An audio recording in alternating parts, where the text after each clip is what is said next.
Hello, hello, super expanders. I am bursting at the seams with excitement right now because with me today is just an amazing human being. He is a super expander for me in so many ways, and he might not even know that. He is a breath of fresh air and just a genuinely amazing human being. And I'm so excited and grateful to be able to share Jason Lew with you.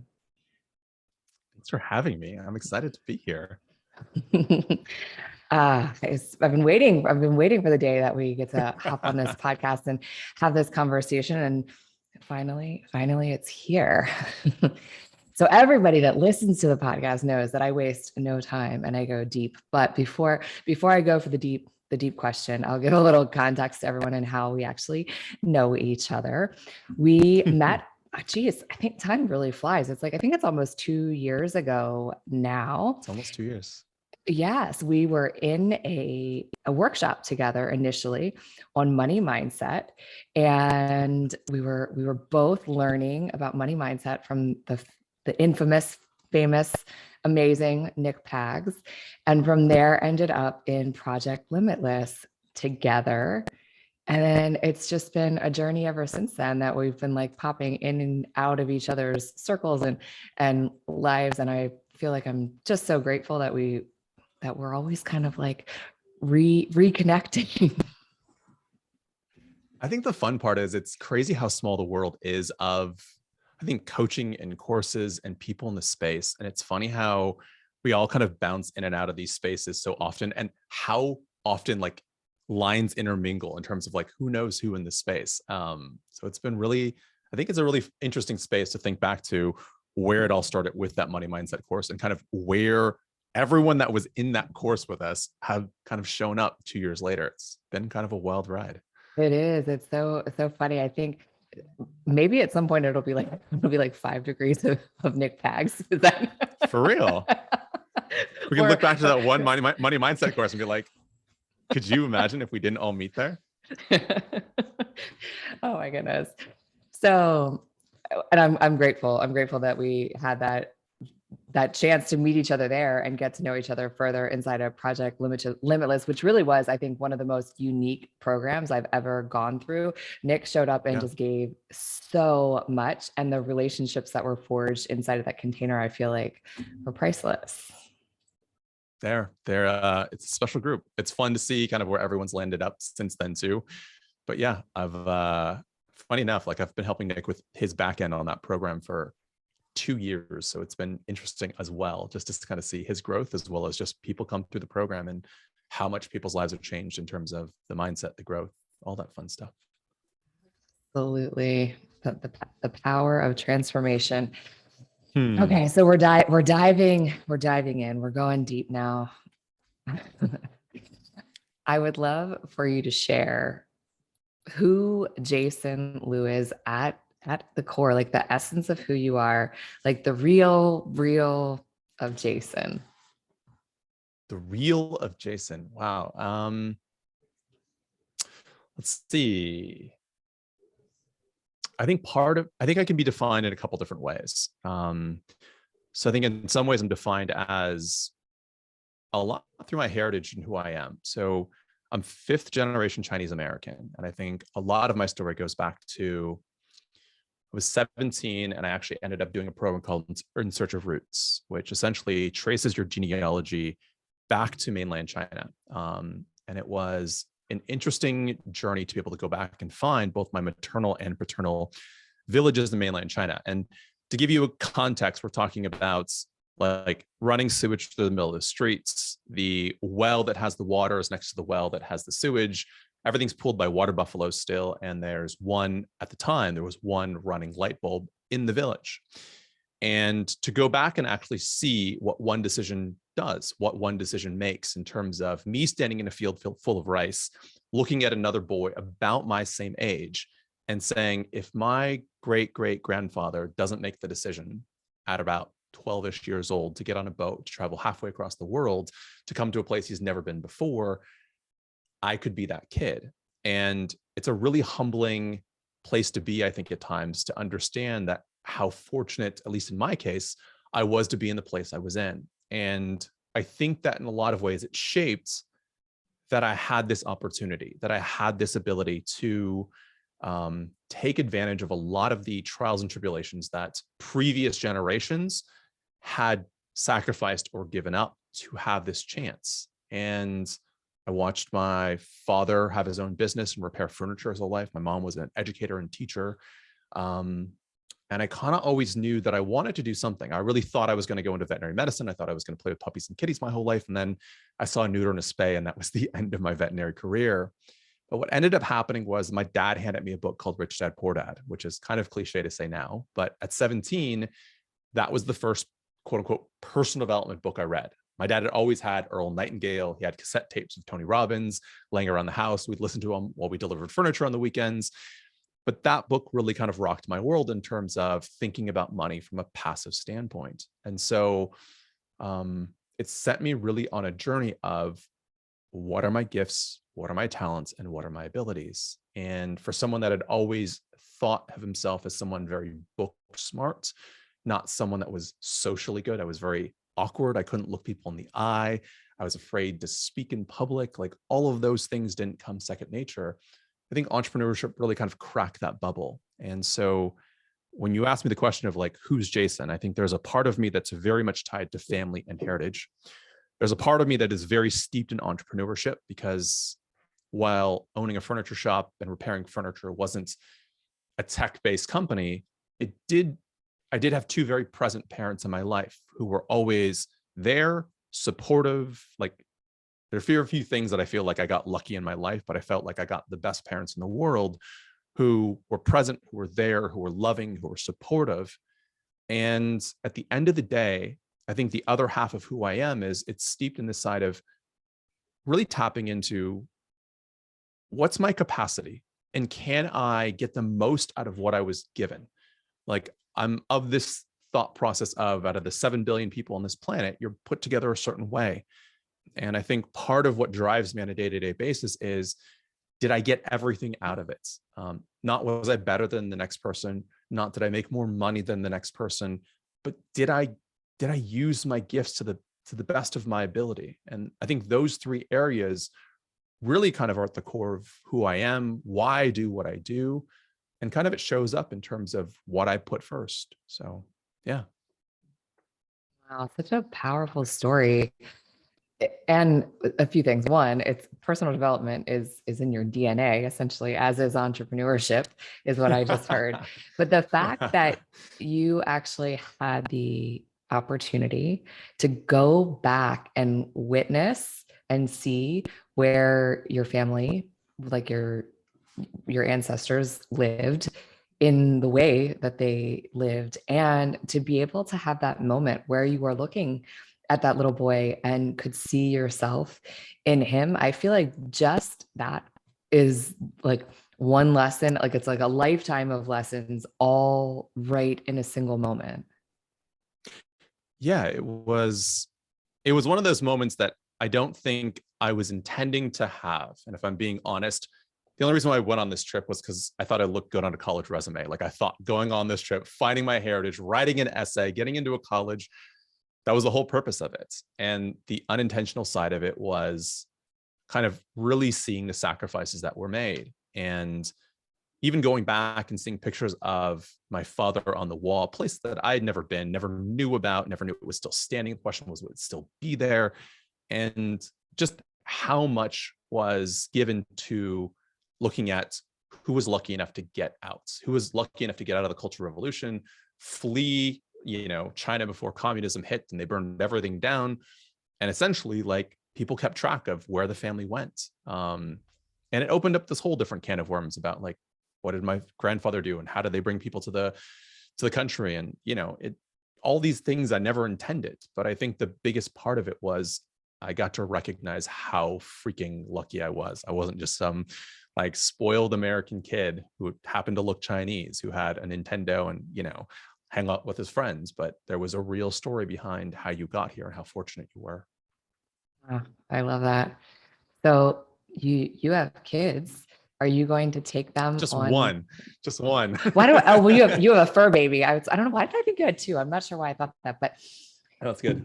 we'll count As far as I your know. adorable. Ooh. I'm only kidding. We'll save that for a later podcast. Okay. Yeah.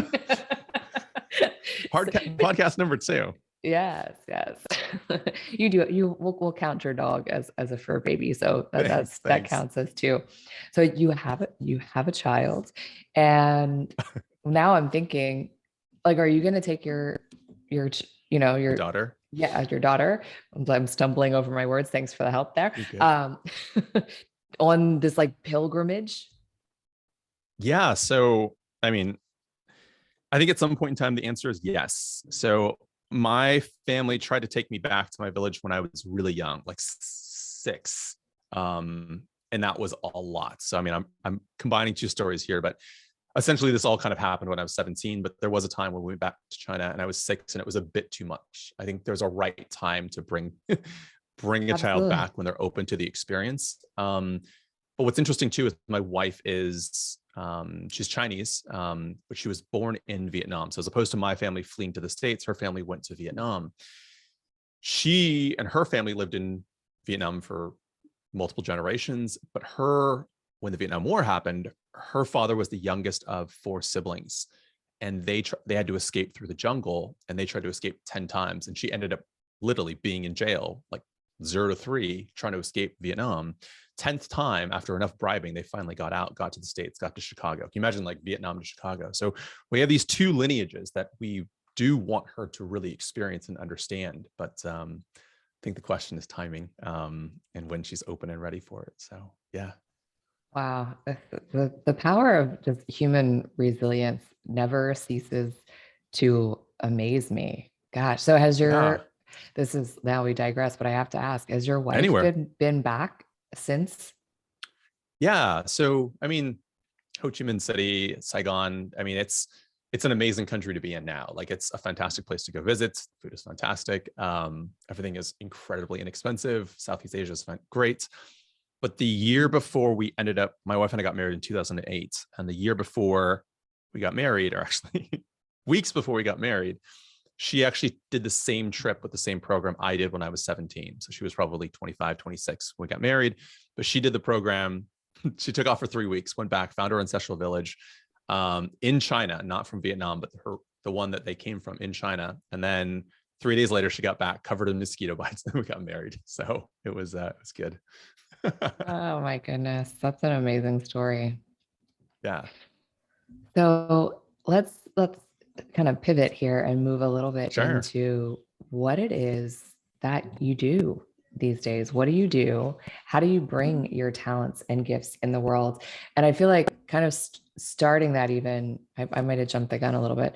You started this assessment of what your talents and gifts were at an age that I think that most young adults don't start to ask that question. So I guess what I'm asking really is, from that beginning sort of search for finding your talents and gifts, maybe a little bit of the evolution when you started that process to where you are today. Sure. So today I am obviously business coach. I essentially help entrepreneurs really tap into kind of what their gifts, talents, and abilities are and build businesses around that. That's what I care most about. That wasn't always the case. So I actually got my start in direct sales and network marketing. And I was in that space for 19 years.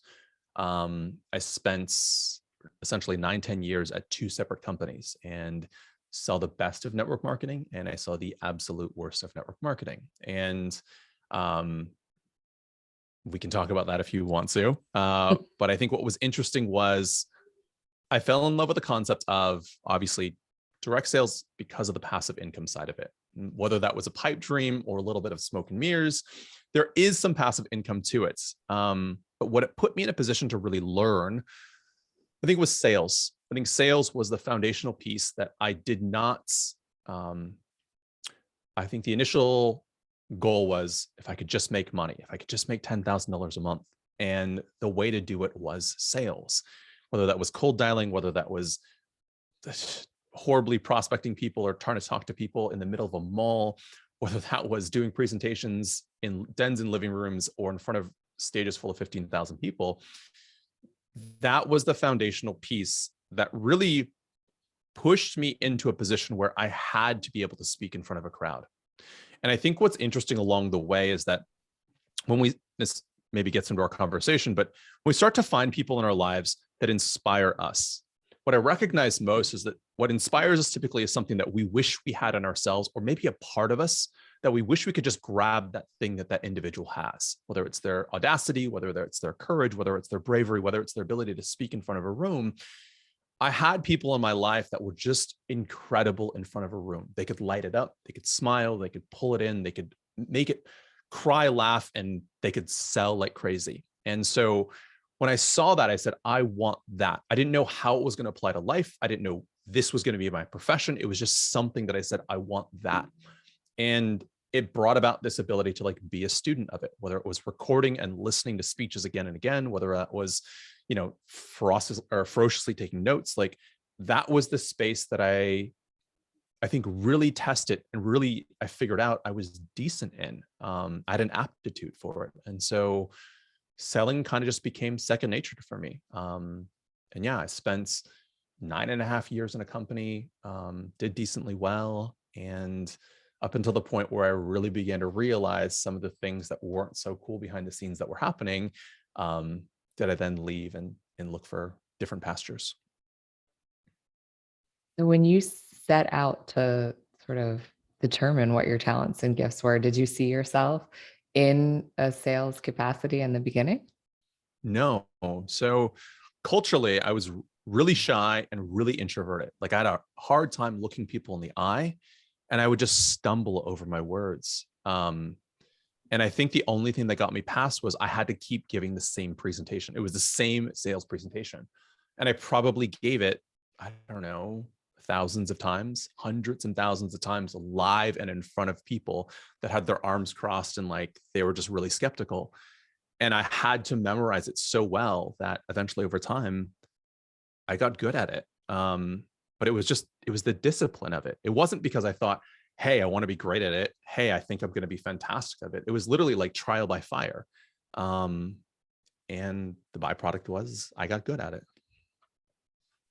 I think that's being really good at anything takes reps. I mean, anybody that doesn't think that it's a massive amount of reps when someone is skilled and just seems to be so talented at something, even the people who are innately gifted at sports or whatever it is, there was tremendous amount of practice that went into getting to the place where they became just unconsciously competent, as I think what they call it, when you can just basically show up and just be amazing without ever thinking about it. Yeah. I think that's the part that kids these days, they miss. No, I feel like such an idiot saying that. It is true though. Social media has done that.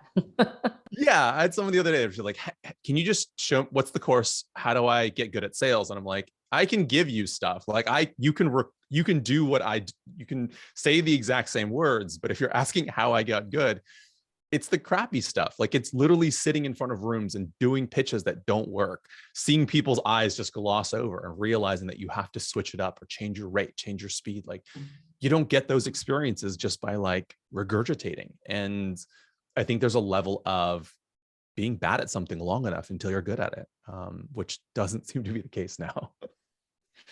Well, I think it's like being bad at something, knowing that you're not that great at it and hating that you're not that great at it. You're like, I am going to conquer this. I hate sucking. I have to get better. Yeah. Oh my But gosh. it's like, if I don't see results in 3 weeks or in my 12-week program, then it doesn't work. Yeah. Well, I mean, it's your because fault. it truly is. Social media has done that, right? It's like everyone sees the overnight success, but they don't see all of the hours, the blood, sweat, and tears that went in beforehand. Now all of a sudden there's someone successful and they're on the map and it looks like they were an overnight success, which just, it really is. I don't think anything such as an overnight success. And if they were, I can guarantee you one thing, they are not going to be able to Doesn't hold it. They're not last. going to, well, yeah, they're not going to be able to maintain it. And I'll tell you what, I will take a slow burn over a flash in the pan. But sometimes you just want that flash. I mean, I know that's the ego. That's the ego calling for it, right? Of course. Of course. So tell me a little bit more exactly how and what you're doing in your business now. How are you supporting entrepreneurs? What does that look like? Yeah, so it's been an interesting evolution because I think I was very heavily tactic based when I first started. So essentially helping, I mean, my coaching practice and business practice really started beginning of the pandemic.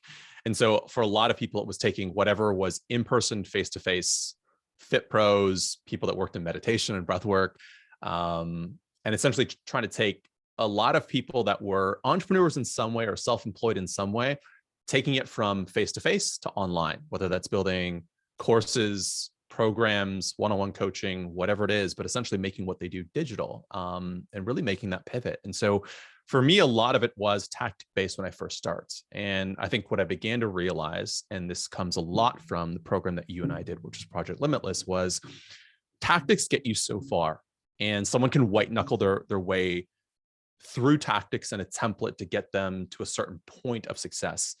But like you talked about earlier, it's really hard to sustain that level of success if what I would call your presets or belief systems don't fit it. And so what was really interesting was watching people have success and then fall off, or do coaching with me and then watch it completely fall apart. And that's not to say that it was my coaching, could be my faults. But the point was that there was a part of it here where what I really missed was the inner work, being able to look at, okay, what are your presets? How do you get people more comfortable in the uncomfortable? How do we shape their thoughts, belief systems, so it changes their actions and reality? And so it's been an interesting process of merging those two worlds together. Sometimes I have entrepreneurs that are very successful in what they do.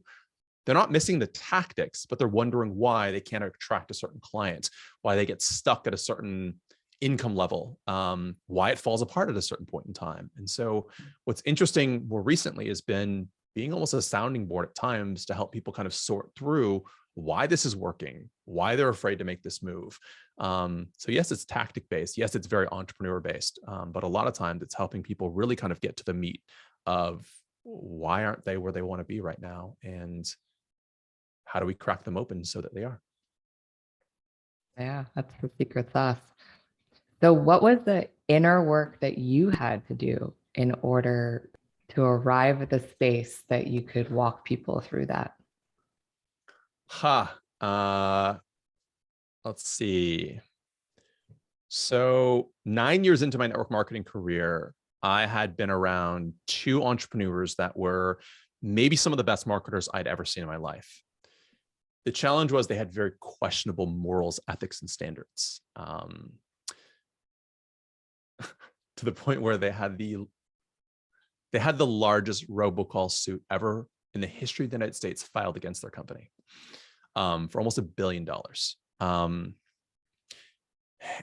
This is right before my wife and I decided that we wanted to have kids. So it was probably, we'd been a couple years married, probably 29, 28 around that time. And we were having the discussion of, could I actually bring a child into this world and bring them into this environment? And the answer was absolutely not. I wasn't proud of who I was. I didn't like who I was within the environment. I say that now, but honestly, I had a lot of blame, anger, hate, resentments that was built up toward these two individuals. And truthfully, it wasn't their fault. They didn't have great morals, but it was just an easy scapegoat for me to be able to blame someone else. I had an individual that had by chance come to be an executive coach for the ownership of that team. And he blew me away. He was phenomenal at what he did. And for the first time, most of my representation of successful male entrepreneurs were people that came from homes that they had broken, meaning divorced, didn't see their kids. And for someone, as you know, who values family at a very high level, that was always my fear, was that if I made money or if I was successful, I'd break my family. And this individual, I ended up asking him, could he coach me? And that was my first really big investment into personal one-on-one coaching. I think I spent over $40,000 in a year with this one individual. And he was an executive coach for companies like Dow Chemical, coached the CEO of 24 Hour Fitness. Like, he was an incredible individual, had his own fitness-based company, which he sold for $200 million. And he'll be the first to tell you that all the hangups and all the things he did is exactly what you talked about, which was the growth and the lessons. I think he was the one that really I worked with for almost 2 to 3 years, really closely with, because had I jumped back into business with the same presets I had, I probably would have gone back and crashed and burned again and kept repeating it until I learned the lesson. And I mean, there's so many lessons, and I'm happy to go into it, but that was really the kind of first really big cracking of, I have to take responsibility. I have to see it differently. And yeah. So there's a lot of things I want to ask you about that, but the first one is what was the experience for you in making that investment in terms of like trusting yourself to make that big of an investment, knowing that there was going to be a return on the other side? And I ask that because I feel like there's so many people, so many listeners listening, where they know that they need a coach, they know that they need support in some sort of way, and they'll start a conversation and have it, and then find out the price. And all of a sudden it's like, whoa. So how was it that you were able to go that far in? to trust yourself to go that all in on coaching, which is, of course, now becoming, I think, way more, I don't know, it's not really it's been mainstream, but way more popular, I guess, now than it used to be. But that's a huge investment. I mean, that's a car, that's a down payment on a house. That's a lot of money. So to give you some context, I think there are two conversations that I would like to share, which is, one is, I think there were two major factors in it. One is I didn't do the 35, 40,000 upfront. That was not the first investment I made with this individual. I had done coaching for 5, 10,000 beforehand. So if we look at in totality, it could be 50 grand that I spent with this individual, but it was over the big chunk was in 1 year, but the first chunk was probably 5, 10,000 in the first year. What I'll say about it is there were two factors. One was, when I first met him, I came to him because I thought I just needed to, I just need to get to the next level. Like, I'm just grinding. I'm in this company. Yeah, these people are shady, but it doesn't matter. I'm going to find my way through it. And I wasn't looking to get out of that company. I was looking to make more money. And I had this insatiable appetite to make more money. So the first year was really kind of pulling apart where I was at. And what I began to realize was how the money was just masking a lot of how unhappy I was. The spending on cars and shoes and just everything to make myself look better on the outside, which is covering up the fact of how miserable I was. The other half of it too was how frustrated my wife was with me. And I would come home and complain about how bad work was, how tough it was, how much I was on the road. I was on the road 15 days out of the month, traveling, speaking, going, 2 suitcases, one I drop off, one I drop to the cleaners, and just go again. And she asked me one day, she was just like, you've had the same conversation. Like, I need you to, kept complaining, probably for incessantly. She's like, I need you to step up. Like, I need you to actually be a better man. And I remember the conversation because what was interesting and what wasn't fair about it was I would come home and literally unload everything that I hated about my career on her. And what I realized was that wasn't her role. That wasn't her job, especially if I wanted a loving, caring relationship. And what I began to realize was I had to put this somewhere. I couldn't put it on my wife. That wasn't her job. That's not her genius. That's not what she signed up for. But I had to find a constructive way to work through my feelings. And so coaching was the first outlet, especially him. And this is very similar to what drew me to Nick Paggs. He's the only other individual where it was question-based coaching. It was not, let me tell you how to live your life. Let me tell you, this is how it should be. This is, let me show you and figure out what is in alignment for you so that you know what to do. And that was a really big shift for me. And so that first year was helping me recognize where I could take responsibility. And I came to the realization that I had to get out of that company because I didn't like who I was in that environment. And I thought that was the big shift, was I needed to get out of that company and leave because it was a toxic relationship. So I left that company, left my identity, left my income, walked away from it, had some money stored up, spent another year not knowing what to do with myself. Didn't know what to do because I didn't have the stage, the people that loved me, didn't have any of it. And what I began to realize was I could really get stuck here in, like, there was so much I didn't know who I was outside of that identity. And maybe it was I think it happens more often with males in terms of identity connected to work, but I didn't know who I was without it. And I said, if I am going to get out of this, I need someone to help me figure out who I am, where my gifts are, what my mindset is, because I really thought the greatest failure would be not tapping into my gifts, talents, and abilities. And so I made the investment. I said, it wasn't I'm going to make the money back. I didn't even have a place to make money in. It was, I need to get myself right for my family, my future children, for my wife, and for the business I want to have. And I'll tell you this, it is by far the best investment I've ever made. The lessons I learned there are the lessons I still teach and sit on today. Nothing's changed. But those hard realities, those treating people right in business, doing the right thing over what is expedient or what makes you the most amount of money, they're invaluable. They're everything. And yeah, they still serve today. I got chills through that whole entire story for so many reasons.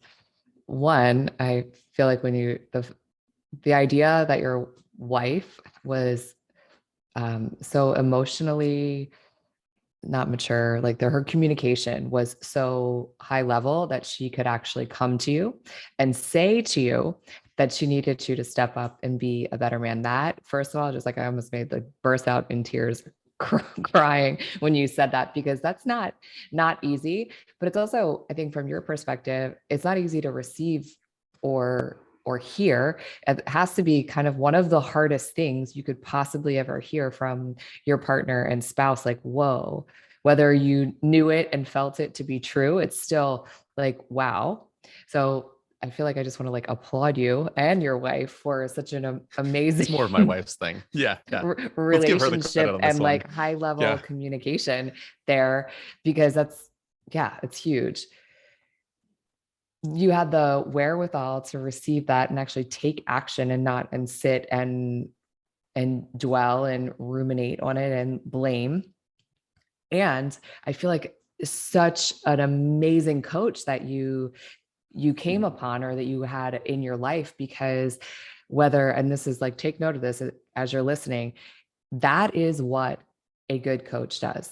A coach, I mean, a high level, a coach who truly is a coach operates with question-based coaching, right? Otherwise, you're working with a mentor. If someone's telling you what to do, that's really, I think, more in the line of mentorship.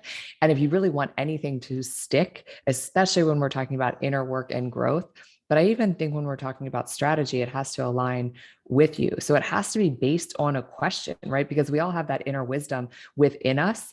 And a good coach sees that. They can see the kind of questions that are going to lead you to that. So I feel mind blown that that's essentially the first coach that you really invested in, because when you hear some horror stories out there, because there's a lot of coaches out there, and while they might have the best of intentions, they have not evolved to the level of coach that has learned that you cannot teach or lead someone really. I mean, you have to call them into a place and space to lead themselves.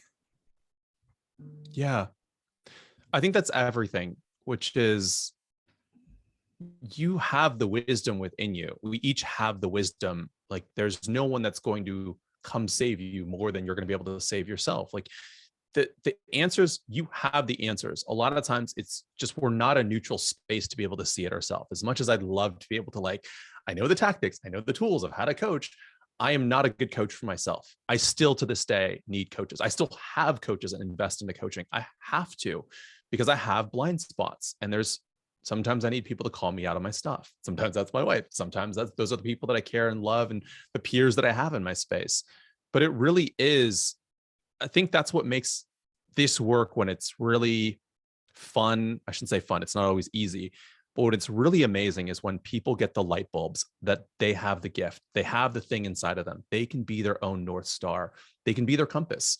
And sometimes just to be a facilitator in that space, to hold space for an individual, to ask questions for an individual so that they can figure it out. That's the stuff that lights me up, because that's what changed my life. That is what I will always go back to right now. Yeah. Chills. And it's so true. I mean, it's the deep questions that really do make the shift. So something that you said before too, and I just want to like, I don't know, echo it, repeat it, summarize it. When you had Please. said that you had felt so like your identity felt so tied to work, I feel like that is, I think every single person can resonate with that in some particular way. I think mothers oftentimes arrive at a place where they can't really identify themselves outside of being a mother. There's like so many contexts for that. And to arrive in that space, it's really not an easy place to remember who you are, which kind of brings me really into that next place in space, which is along this journey, there had to have been some super expanders. And I'm sure your coach was one of them, but I'd love to hear from you a super expander story, someone that called you up, someone that really shifted and changed the trajectory of your life.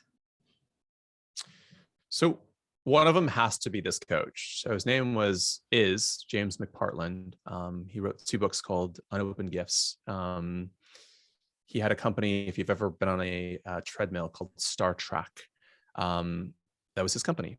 And he sold it back in the early 2000s for $200 million, which was a really big deal. But he still has a group called the JMAC Performance Group. He was my coach. And I think what was really interesting about him was there were times when he let me kind of wallow in my stuff. And there are times where he gave me really hard truths of, is this where you want to be? It was, do you want to go down this road again? Or do you want to change? And as opposed to someone that would always pull you up, like would make you or force you into a path, I think part of it was him kind of seeing where both paths would be for me, allowing me to feel both sides of it. And then kind of just walking with me and saying, okay, is this really what you want? Is this really where you want to go? And I think what it did a lot of times was it strengthened the muscle for me to be able to make my own decisions, as opposed to always relying on someone to tell me what to do next, where the blueprint is, how I should be doing it.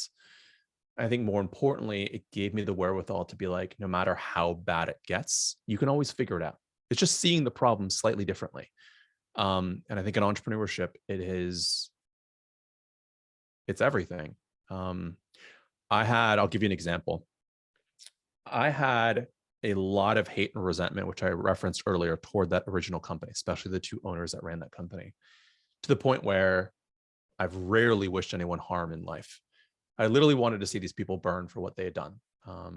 And I don't think people can, I'll say, I don't blame myself for having that feeling, but I don't think I realized how much I had tied my own happiness.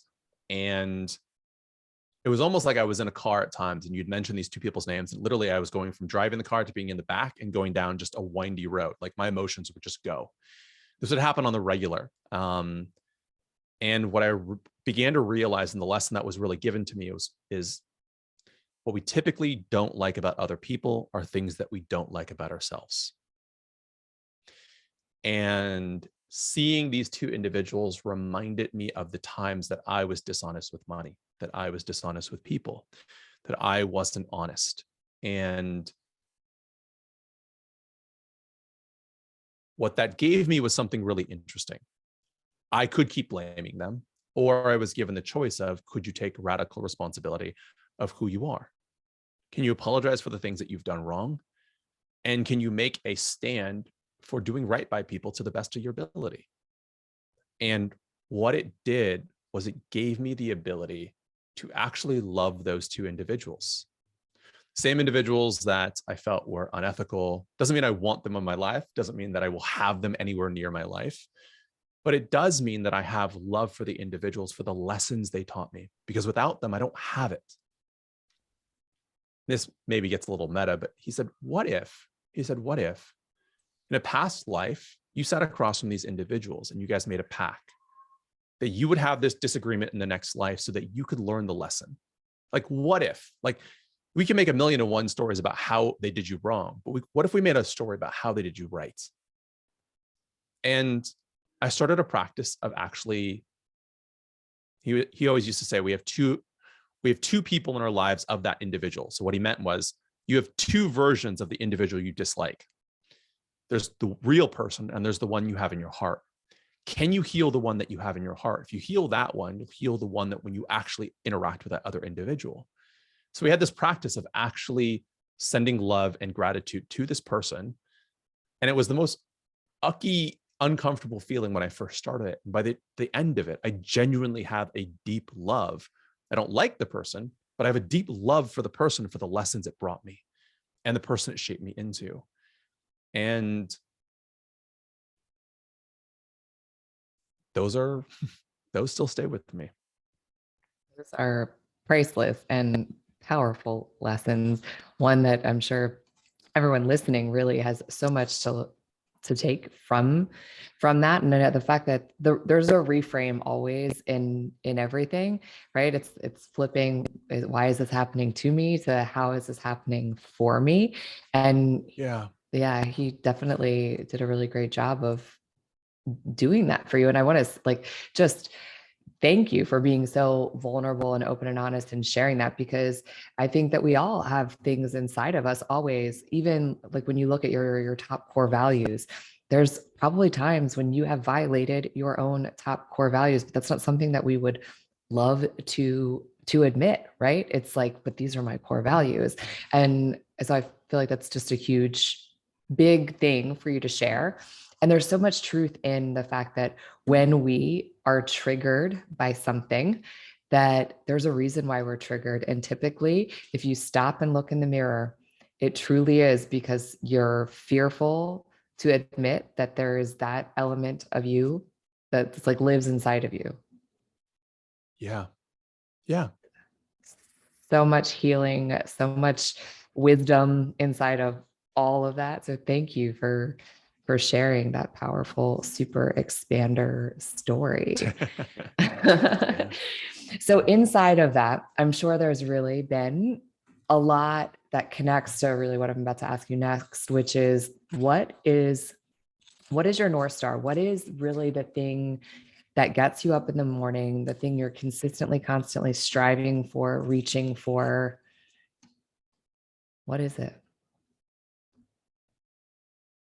I think it's changed little by little over the years, but I think the core essence is the same, which is, so I'm stealing this shamelessly from James McPartland, who I just talked about.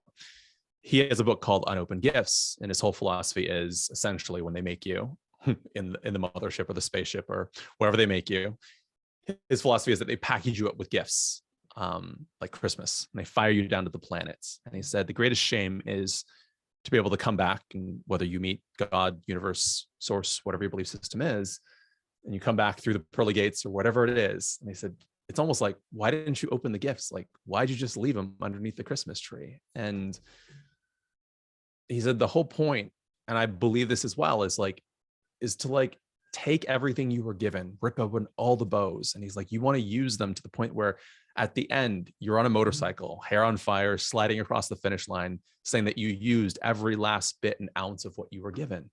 And that is what I used to think it was always. I used to have this thing. I always thought it was money. I always thought that it would bring me the happiness I wanted.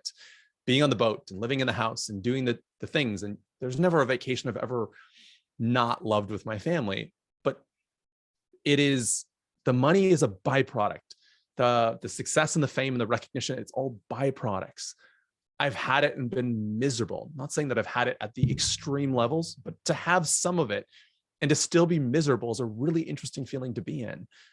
I am most alive when I get to use my gifts, talents, and abilities. And more importantly, when I get to use it to serve other people and watch them open theirs. That is the biggest high, is to watch other people get to tap into their gifts, talents, and abilities. It's why I do what I do. It's why I care about this work in this space. And I think I will always do that in some capacity. The other half of it too is, we used to always have this conversation, myself and Jim, and we talk about this idea of like, would your daughter be proud of you? If she sat on your shoulder and looked over your shoulder day in and day out, she saw the work that you did, the conversations you had, the person you were, would she be proud of you? Because kids are always watching. And that's one of those areas where you're a parent too. Like, we want to be good examples for our kids. Not just from a, like, I want to be a good parent, but from a, like, I want you to succeed in life. Like, I want you to be able to have a good head on your shoulders and do right by people and know the difference between right and wrong. And so that drives me too. And it's a good balance, because when I work, but when I'm with family, I could care less about work. It is complete, like, it is off. And so I think those two things keep me sane. That is actually a definition of freedom, to be able to be present in your life with your family and literally not, and I say not care, it's not that there's not a not care, but you're so able to be present and unshakable in those moments. Like, nothing matters more than sitting down and having dinner with my family. Like, there's not a phone call. I don't care how much money I'm being offered or who's on the other line. Like, I could care less. Doesn't mean I don't care about it when I'm in my work, but like, there's nothing better than when I'm there and just absolutely doing silly stuff with the family. So good. I love that. So inspiring in so many ways. And I think it's like something that we all struggle with from time to time, is really, really turning off. Do you have a secret in how you're able to do that? I don't know if there's a secret to it. I just, last week, outside of a couple Slack messages to you guys, I took the whole week off. I didn't touch it. I didn't get on a call. I didn't do any of it. That was good for me. My favorite trip of all time was actually going on my honeymoon with my wife. We went to a tiny village in Tuscany for 3 weeks. The funny part was there was no internet access, there was no phone service, and there was no TVs. So literally for 3 weeks, the first 7 days, I just paced. I could not sit still. Just like, what is wrong with you? Like, have a glass of wine, like, sit, read. And then the last 2 weeks, I probably read 10 books in like 14 days, and I did nothing. And it was the best vacation. And to this day, like, it is the best vacation. And so I think tapping into that and knowing that life is okay without tech, I think everyone needs to experience of, like, you need 3 weeks to do it too, for your nervous system to really settle back down. So anyways. That's so good. That makes me think of like the very few times I have forgotten my cell phone when you leave the house and you don't have time to go back for it. And you're like, oh my gosh, the world is going to end. And then you all of a sudden, and then you're like, I have to talk myself off of this ledge here. It's going to be okay. It's all nothing. The world is not going to burn down in a day. So good. Well, it is time for a super expander moment here. Okay. I'm ready to play the game. Yeah. So we're switching it up today. I would love to know if you could invite someone, dead or alive, to dinner. Who would it be, so that you could like invite them to dinner to pick their brain? Who would it be and why? Mine's a little bit lame, but like, kind of obscure. So I'm a big Golden State Warriors fan. I live here in the Bay Area. I love watching Steph Curry. Who I'd want to actually go meet is the coach, Steve Kerr. I'd like to meet Steve Kerr for a couple different reasons. One, he played obviously with Jordan. He was never the best person on the team, but he also was managing a group of players, superstars in their own right. Kevin Durant was there. Steph Curry was there. You had all these big egos. Klay Thompson, Draymond Green. I've always wanted to sit down and figure out how do you allow someone to be able to be in their element in space, in their greatness, and also work cohesively in a team, in a culture, in a way, right, that is for them the way that they play basketball. It's also really interesting too, because he has a background where his grandparents were refugees and immigrants as well. So I'm fascinated by people that aren't always the most talented, but have found a way to coach very talented people. And that's somewhat where I see my own self. Like, I don't see myself as the most talented individual. But I get to be surrounded, thankfully, sometimes with some very highly talented individuals in their fields, and to be able to help pull out greatness within them, to be able to at least be a part of the conversation. That's cool. Like, that's exciting to me. So that's who I'd want to go talk to. I want to meet the coaches. I want to meet the people. Could be Phil Jackson, could be anybody. I want to meet the coaches that coach the players. I love this. All right. So now you have to make this a part of your mission, right? So maybe we need to start reaching out. maybe we need I'll do the Corey Phelps, like, hey, I'm in town. Yeah, exactly. maybe we need to we can get him to come on the podcast and have like a super expander connector moment here. This is like actually my dream for the podcast. I want to like bring people super expanders on and be like, hey, come on the podcast. I have a big surprise for you. Like, who is this guy? Oh my gosh, I love it. So this has been such an amazing conversation. I'm so grateful for you for taking the time to share so openly, so vulnerably, so all your wisdom. How can the people find you? How can they get into your world? What's the best way? They can't. Don't talk to me. No, just kidding. At least not during dinner. What time do you have dinner so they don't text you? Don't worry. Don't worry. I have no notifications on my phone, by the way, too. So the best way is just to find me on Instagram. So it's _ just Jason, Lew, Jason Lew. Just find me on Instagram. Come DM me. Come say hey. Then yeah, it's been an honor to be on here and have a conversation and let me go off the rails into, I'm sure, directions that weren't intended, but hopefully were helpful and can serve in some way, shape, or form. Where the magic happens. I'm open for things to go. I'm just here to ask the questions and then listen to the genius that comes forth. So I appreciate it. Thank you so much. Thanks for having me. And I'll just say too, like, it's been an honor to be a part of the journey, to see you grow and develop. I think I've always had a lot of admiration for how strong of a leader and entrepreneur you are. There is something to be said about the tenacity that you have to go after what you really want. And you are an incredibly strong, bold, fierce entrepreneur that the world needs more of. And yeah, it's just an honor to be in this space. It's been wonderful to start to build this relationship more and more. And thanks for including me. You're a gem. Oh my goodness.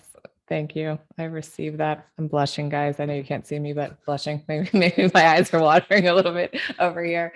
I'm so grateful to have you, for us to be on this journey together. So appreciate you. Of course. See you next time.